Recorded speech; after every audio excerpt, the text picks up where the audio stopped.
cuando uno asume la presidencia de la República, la Constitución prevé varias formas de ejercicio de la misma, como jefe de Estado, como jefe de gobierno, y uno es el comandante jefe de las Fuerzas Armadas, que es el uso legítimo y el respaldo que tiene un país para su protección. Eso quizás es el paraguas que nos guía, o esa reserva que tiene el Estado para hacer cumplir sus roles si así fuera necesario. En eso que parece tan jurídico y tan lejos de la realidad, allí hay recursos humanos y recursos materiales. Y los dos son de significativa importancia.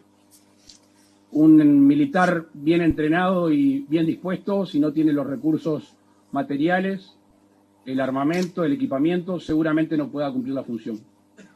Armando hacía referencia a ese tema, hemos hecho un esfuerzo grande, hoy está acá uno de los Hércules, un C-130, sabíamos de la necesidad de aeronaves de determinado tipo, sobre todo después de que el país avanzó en leyes como por ejemplo la ley de derribos, que significa la necesidad de tener otro tipo de aeronaves a disposición. Hace muchos años que no se compra una aeronave nueva en nuestro país.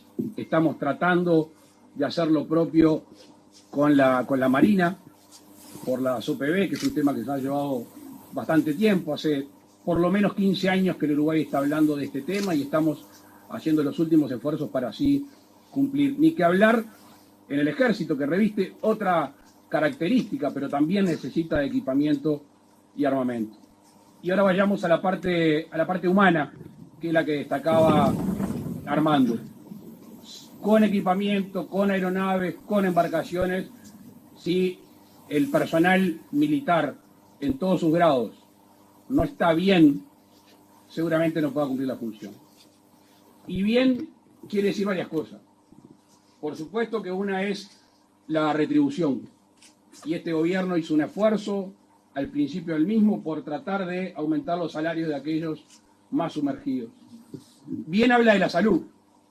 Y yo me quiero detener en sanidad militar. Ya hace muchos años conocí el hospital militar en Montevideo. Me impresionó no solo por su organización, no solo por tener técnicas de avanzadas que no tienen otras mutualistas privadas en nuestro país, y por la eficiencia. Ustedes me dirán, bueno, la eficiencia es propia de la cadena de mando y de la verticalidad de las Fuerzas Armadas, y bienvenida sea. Pero también, como diputado de Canelones durante muchos años, recuerdo ir a San Ramón, recuerdo ir a Toledo, y uno dice, bueno, pero eso es cerquita de Montevideo. Es cerquita de Montevideo, pero un ómnibus es 1 hora y media.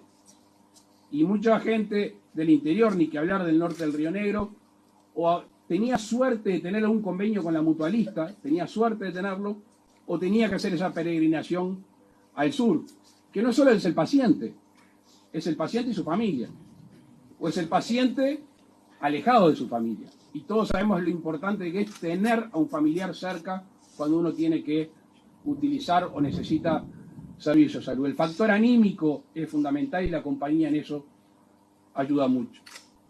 Armando hablaba de la descentralización, y es cierto, y no es sin querer. O sea, este gobierno fue que agarró un manual y dijo descentralización, no. Entiende al gobierno, entiende a la sociedad desde la persona. Yo me venía acordando recién cuando Armando hablaba, en el 2019, creo que fue el 5 de febrero del 2019, arrancamos nuestra campaña electoral. A las 9:30 de la mañana en Andresito. Después fuimos a La Casilla. Después fuimos a Ismael Cortina. Y después así lo hicimos en Durazno y en todos los departamentos, a los lugares más alejados. Eso pretendía ser una señal que cumplimos, que era llevar el gobierno a donde estuviera más lejos.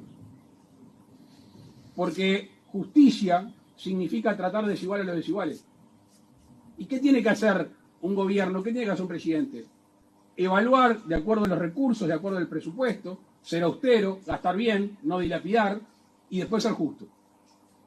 Y eso es lo que hemos tratado de hacer en estos años y en esta recta final. Así que ese relato que así armando, sobre todo la parte humana, a mí me satisface mucho. Me satisface mucho que se vea atrás, o mejor dicho, adentro del uniforme.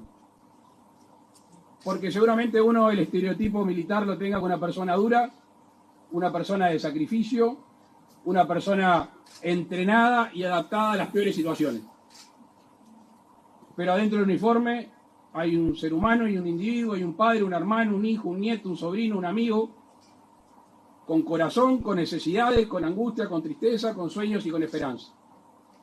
Y entonces este gobierno tranquilamente puede decir que ha hecho el esfuerzo del uniforme para afuera para equiparlo de la mejor manera, pero no ha perdido lo esencial, que lo esencial siempre es el individuo y siempre la persona.